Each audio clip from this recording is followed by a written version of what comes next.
Hello, I'm Cynthia Ng, and thank you for tuning in to AWANI Review. Joining me today is Oswald Yeo. He is the CEO and co-founder of Glints. Glints is a talent recruitment platform based in Singapore. It is one of the largest online recruitment platforms in Southeast Asia. Really excited to have you on the show, Oswald, and thank you so much for making time for this. Really nice to meet you, Cynthia. Thanks for taking time as well. Hi, everyone.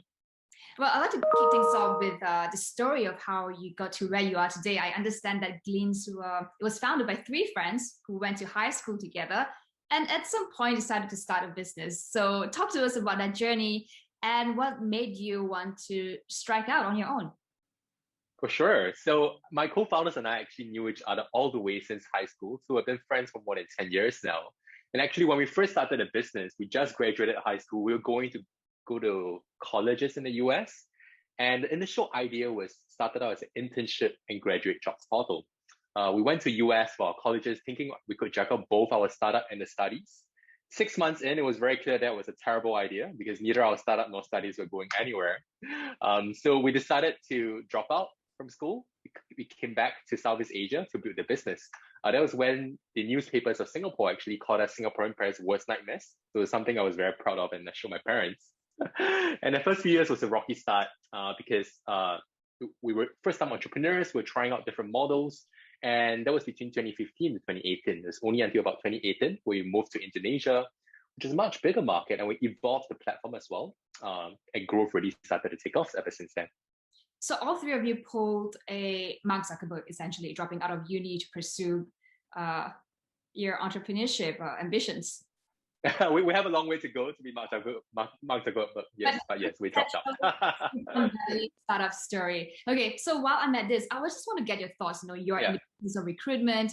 What are your thoughts about dropping out of college and becoming an entrepreneur? It is a glorified notion in the startup world, right? So what are you seeing in terms of recruitment? Is this something that you would encourage, or what are the considerations one should take before embarking on something like that? Yeah, I think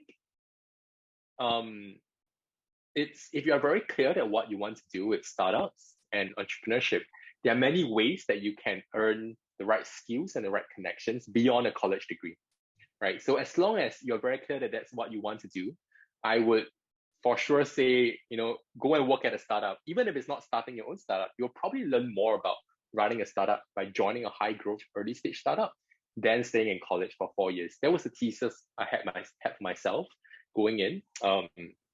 It wasn't clear right from the beginning that this would be successful, but I was very clear that I would learn a lot more relevant skills and experiences if I were to do a real business rather than learning about business through textbooks.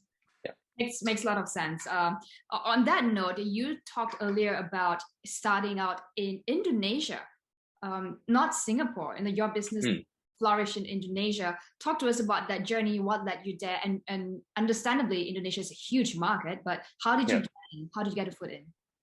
Great, yeah. So we actually started out in Singapore, and that was and the first 2 to 3 years, I think it was a struggle for us because the market wasn't quite big enough. And as a marketplace, you need enough demand and supply for there to be liquidity. So when we moved to Indonesia, it was a turning point for us because it was a much bigger market. And we evolved the model as well from just a traditional classifieds platform to what we call a full stack talent platform, where we help companies to hire the right talent instead of just advertising the job. That was when growth really started to take off, given the right geographic market and I think the right business model. And what we do today is we don't just help companies to hire in a single market like Indonesia.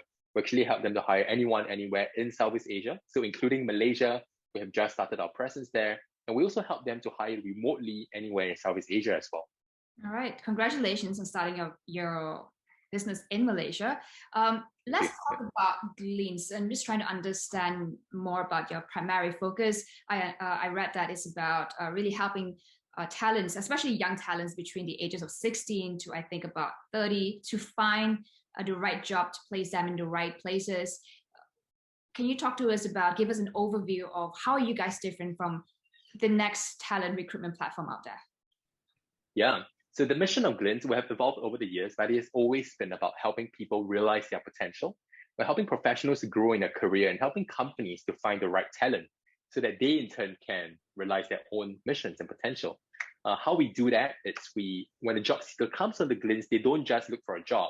they actually can grow their career with us. We have what we call community product, where they can ask questions to their peers to help them figure out really their career discovery journey. Like if I'm interested in a career in journalism, or if I'm interested in a career in tech, how do I get in? How is it like? So it's a Q&A platform. When they're ready, they can apply for jobs on the platform as well. And even after they find a job, they can come back onto the platform to look for upskilling classes and content. So it's really this full journey and full cycle solution that we've built for professionals that helps them to grow in their career and not only to look for a job.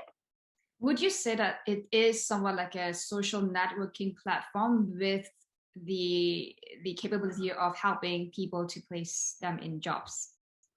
Yeah, a little bit. We call ourselves a career discovery and development platform. So it's not so much about networking, because we know that a lot of young professionals, so networks are on Facebook and Instagram anyway. It's not about networking with more people, but really about helping them figure out what they want to do for their careers and how they can get there. Okay, so I read that on average, Glints make successful hires in less than a month, compared to industry standards about 40 to 50 days, and at a cost which is about 50% cheaper. How do you do that? What's driving that success, if you can share with us? Yeah, I think what's driving this success is really because of two reasons. Number one, we have one of the largest databases and talent supply of professionals in the region. Every month, over 6 to 7 million professionals visit our platform to look for job opportunities. We have over 2.7 million professionals registered on the platform. So this gives us a huge pool of database that we can use to help employers find the right talent. The second one is we use technology and AI to automate the matching piece. So it allows us to make matches much better, faster, and cheaper than traditional agencies can. Okay. What do you say are some of the biggest talent challenges facing Southeast Asia? I know that every country has its unique challenges. If you can give us your observation, maybe in Malaysia. Yeah, I think this is not just unique to Malaysia, but really in Southeast Asia, but especially so in a fast-growing market like Malaysia as well. There's a lot of demand for digital talent, but there isn't quite enough supply. What we have seen, I think, over the past few years is this huge growth in financial capital and investments into the tech sector. In different markets, especially in Malaysia as well, we see unicorns starting to appear, and a lot of these companies are hiring large amounts of people. But with financial capital growing so quickly, the human capital isn't quite catching up. So hiring is the biggest pain point for a lot of companies, especially when they want to hire good tech talent. It's a big pain point. And Glints is really there to help them solve this, because we have a full stack talent platform with a large database of tech talent. Okay, so that's very interesting when you talk about how some skills-based jobs do not exist at scale at the moment. So the competition for talent in this space, technology, AI, analytics, is just going to become more steep. So I'm just thinking, when you advise your clients, employers especially, how do they stand out then, in the talent market, especially to younger professionals? Yeah, great question. That's a great question, Cynthia. So I think one way in which we have seen companies, especially earlier stage companies or SMEs, stand out against larger companies, it's not so much on pay, because they can't compete purely on salaries. I can't say I'll pay you 2 times the price. A lot of them compete on the culture and the mission of the company, which is really, what is this company about? What is our culture like? What is our mission? And why do people want to join them? Because young professionals nowadays, they're not just working for pay anymore. Of course, there's important hygiene. You can get people to work for free in most cases, but they want to have a sense of mission. They want to know that they're contributing to something larger than themselves and that they're learning a lot in the process. So that's how a lot of the best companies out there attract the best talent, not only through dollars and cents, but really through a sense of mission and the right culture. And this is how they attract talent. All right. I think this goes into what I had wanted to discuss with you, which is the phenomena of what people are calling the Great Resignation, which has started during the pandemic. I think made worse, I think right now, when economy is really picking up and people who have left their jobs are not filling in, when the economy opens up, there's more demand for talent, for skills. Is this reflecting on the platform, on Glints, and what are your observations? What are you seeing? Certainly. So I think during the pandemic, a lot of people have been spending so much time at home. They also have been, and because of that, they spend a lot more time with themselves, and it got them thinking about their life. So we actually see a lot more resignations in the market. There's a lot more liquidity, a lot more open vacancies. People are switching to the next jobs. I think that's quite common. And so in our platform, the traffic has also grown by more than 2 times year on year. Actually, through COVID, our own business has grown 4 to 5 times year on year because there's so much more demand for talent in the market right now. And a lot of people are also thinking about moving on to the next steps. Yeah. Okay. Can you talk to us about in Malaysia specifically? Do you see great resonance? Certainly. Yeah, we see it happening in different verticals, and especially in the technology and engineering sectors, where there's a lot of demand. It's not a trouble at all for these skilled talents, tech talents to find jobs. It's quite common for them to want to look for the next opportunity. So the key point here actually is the skilled talents. They're the one that are in high demand, but there is a lack of them in the market. Yeah. Okay. So for companies competing for this small pool of talent, right? You said that, hey, money is not really the biggest motivating factor. It's culture, it's mission. Can you talk to us about what else? What is there to attract this group of people, and how can companies up their game? Great questions. I think other than culture and mission, what we have found is it's really important to not just take a passive approach and wait for candidates to apply to you on traditional job boards, but really to take a more active approach in reaching out to potential candidates and interesting them, whether it's the companies themselves or whether it's them partnering with recruitment partners to do that. Because a lot of these candidates, they get requests from companies all the time because they are in such high demand, the tech talent, that they are not out there applying for jobs actively. What they are just waiting for opportunities to come, and they think about having casual conversations. So a lot of the best hires, what we have found, starts off not with an interview, but with a casual coffee chat or just a casual conversation. They just want to understand them as person, understand their ambitions, and figure out if there's alignment. So that's one approach I've seen that has worked really well, which is not to take only a passive approach, but an active approach in reaching out to some of these people and having casual conversations for a start.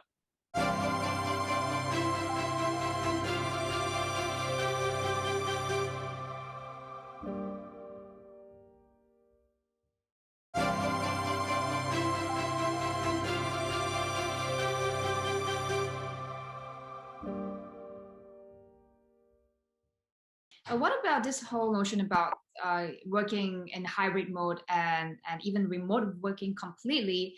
I think I read a survey recently that says that more than half of the global workforce says they are actually prepared to leave a job if there is lack of flexibility and remote working options.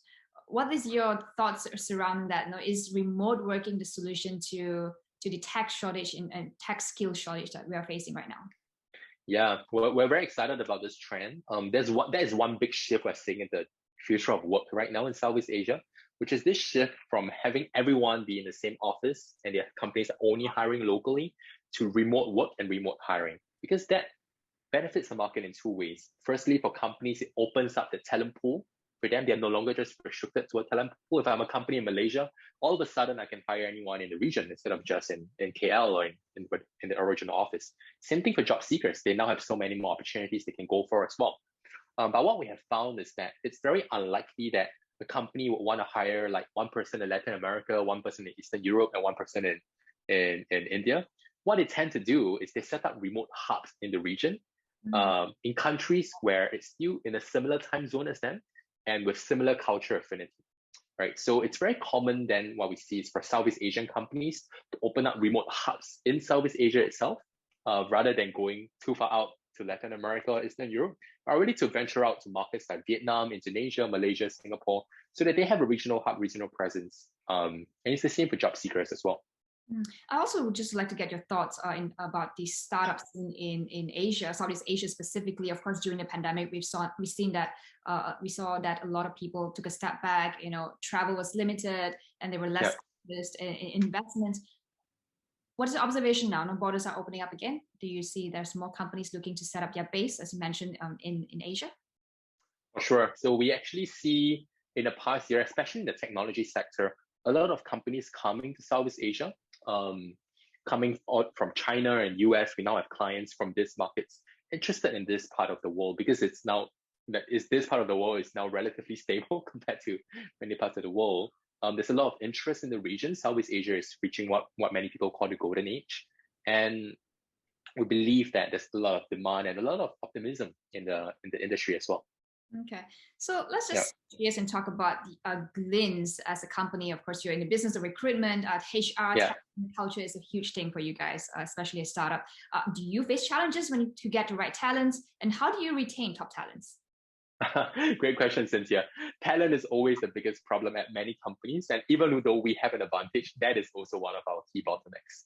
Now, for us, we believe in recruiting the best talents available, not only at the management level, but at all levels of organization. So we're constantly thinking about how we can level up our existing Blink stars and existing people, and also recruiting the best talent to join the company. People who believe in our mission, people who believe in our culture, to help us grow the company. How big is your company? Can you give an overview about the markets you're in? You mentioned briefly earlier, and just how many people are on your platform and how many staff do you have? Yeah, we are in 6 markets right now in Southeast Asia. We just started in Malaysia. We're really excited about the Malaysia market, and we have about 700 people across the region. Wow, that's massive. Are there plans to expand geographically? For sure. So we're doing that in 2 ways. Right now, we are already in Singapore, Malaysia, Indonesia, Vietnam, Taiwan. And we are thinking of starting up in newer markets like Thailand and Philippines in the next 12 to 18 months. And we will also be opening up international sales offices in other markets like Japan, Australia, and the US, to help the world really discover and hire more Southeast Asian talent and to bring more opportunities to Southeast Asian job seekers. Mm.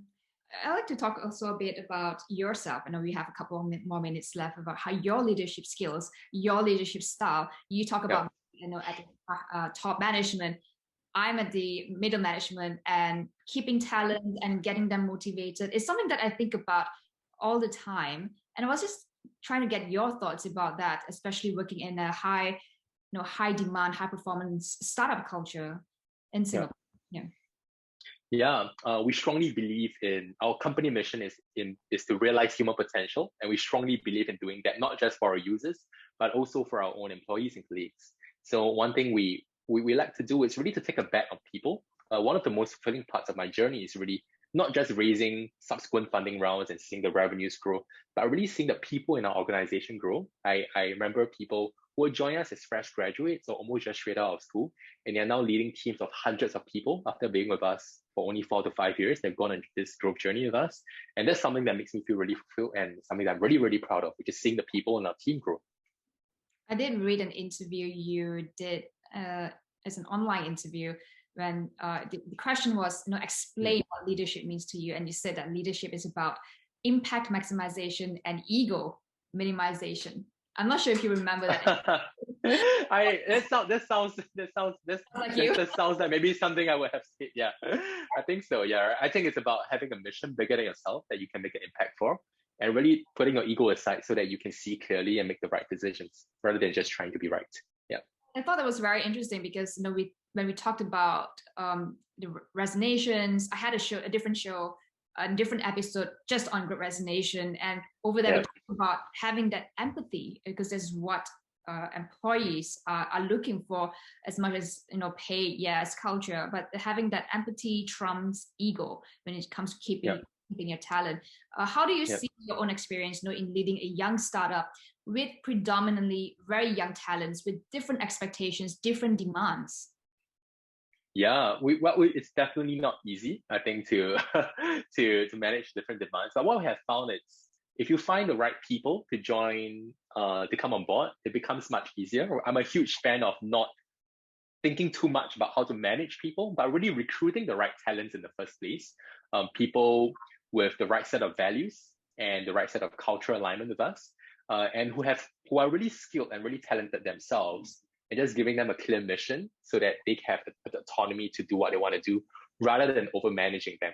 So my philosophy when it comes to management is not to overmanage, but really to recruit the best talent we can and give them a clear mission and autonomy within that mission to achieve the best that they can achieve.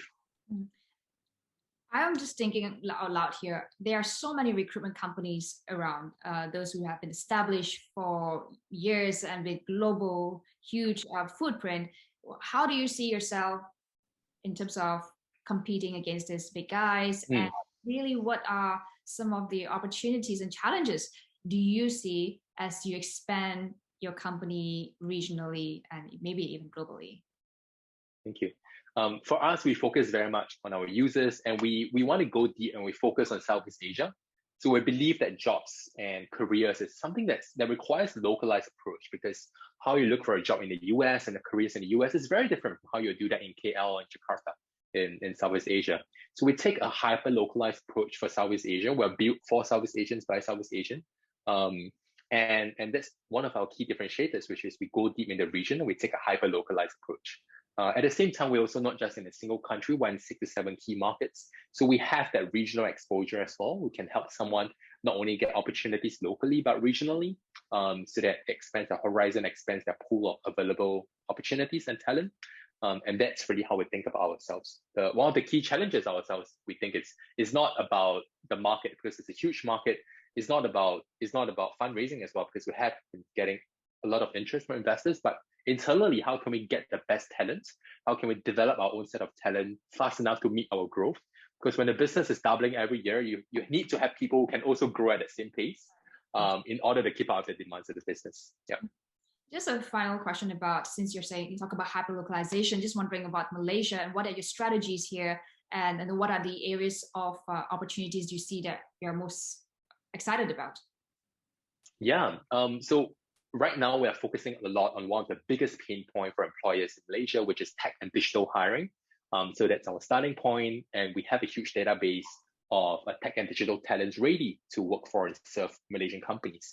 At the same time, we can also help them to tap on the wider pool of talents in Southeast Asia, in markets like Vietnam, Indonesia, and Taiwan. For those Malaysian companies who want to hire remotely, we can help them to tap on the wider pool of talent as well. So these are really two of our key things, and we're very excited about the Malaysian market, because the tech and digital ecosystem is growing very quickly as well. Okay. And one final question, we're talking about recruitment and trends. What are some of the things that we should be keeping an eye out? We talked about hybrid working, remote working. Yeah. What are the disruptions, if I may, would you expect, especially now that we are shifting gears again, moving from pandemic to the endemic phase? Things are bubbling in a very big way in the next few months. Great question. I think that the biggest change we see is this: as we go from no pandemic to now endemic, it's really this shift from traditional local hiring to now what we call a regional hub approach, where we will see many companies hiring and setting up regional hubs and remote teams in the region to complement their core teams, because they realize that they no longer have to be restricted to just a local team in a single city. But at the same time, they don't want to scatter themselves too wide across the world. And so they're going to have regional remote teams in the region. And that's something that we want to serve Southeast Asia employers and talents on. Okay. I think what was very interesting, I had a conversation with someone in Malaysia, HR and talent company as well. They were saying that, yes, during the pandemic, employers were very happy for you to work from home, working. And now that we are back to business as usual, and they're finding very reluctant, to move back to how it was during the pandemic. I was just wondering, is it something that you're seeing as well in Singapore? We definitely see some of that. Yeah, I think there are some people that really like that flexibility, but more so, we actually see what most people want is not only to stay at home all the time or to be in office all the time, but really to have the hybrid approach. And we believe that's what the world will move towards as well, where people will be in office half the time for their collaboration work, for their meetings, for their interviews, and really they'll have the flexibility to be at home maybe half the time as well, to focus on the deep work that they need to get done. Is this something that you're implementing at Glints? That's something that we're implementing at Glints as well, this hybrid approach, where people can be in office half the time to have a vibrant community, but at the same time, they have the flexibility to be at home the other half of the time as well. Yeah. I know I've said last question, but really the last one. Just wondering, your mission, your ambitions, and you start up this thing, and it's so young. What's next for you, personally? What else would you like to achieve? Yeah, our vision is to build the leading talent platform in Southeast Asia. We're less than 1% done in our mission. We have a long way to go. We believe in building an enduring company. And there's 120 million professionals in Southeast Asia. And that's really our focus. We want to help these 120 million professionals realize their potential, grow in their careers, and also to help companies tap into this group of talent. Okay. All right. Thank you so much, Oswald, for sharing your thoughts and just give us a better understanding, a wider perspective of the recruitment and talent scene in Southeast Asia. It's great to have you on the show, and all the best with your ventures and what you're setting out to do. Thank you, Cynthia. Thanks, everyone.